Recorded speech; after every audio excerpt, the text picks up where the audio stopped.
honestly, coming in as a 17-year-old true freshman, you never really expect to just get on the field right away. Game 1 went by, and I was, just trying to learn from the other guys.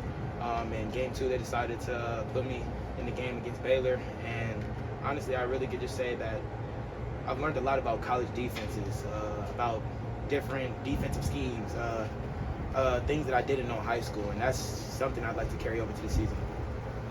Do you have to learn to trust, maybe that you're going to be better protected this year, that, not to be gun shy?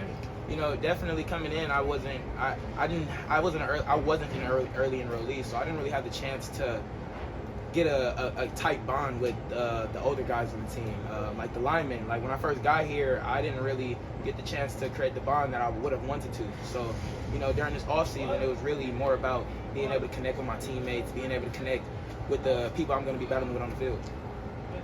What's the biggest difference with Coach Z being your position coach? As you can see, Coach Z is very, very energetic. He's on top of my head, always trying to make sure that I'm doing the right thing at the right time. Making sure I'm never too low and never too high by myself. You went through the spring with different quarterback coach, different coordinator. Did you have to kind of hit reset once the new staff came in? What was that process like, kind of leading up to camp? Honestly, I feel like in college football today, it's really about your own self-development and how you progress. So, being able to go through different quarterback coaches, I was able to gather a lot from people who've been around a lot of guys who made it to the NFL. So, honestly, it's more about, for me, being able to learn from those guys who've been in positions higher than me. What do you think you gained the most from your experience last year? I'd say being able to run different offenses.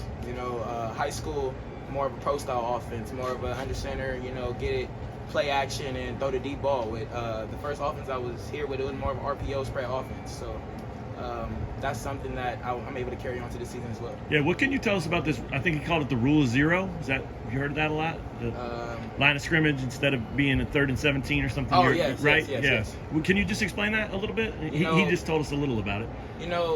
We have different things that the coaches will tell us to help us develop in our offense. Coach K likes to call our offense a 6-headed dragon. For 6 different things that we're going to be running our offense that will allow us to progress in our offense this year. Are there any receivers that you're developing a really good connection with? I honestly like to keep a great connection with all of my receivers. So the true freshmen last year, I grew a great connection with them because we were all coming in as freshmen. Over the year, I've been able to develop with the older guys, people who just got here, being able to just throw them balls and be able to grow connections with them.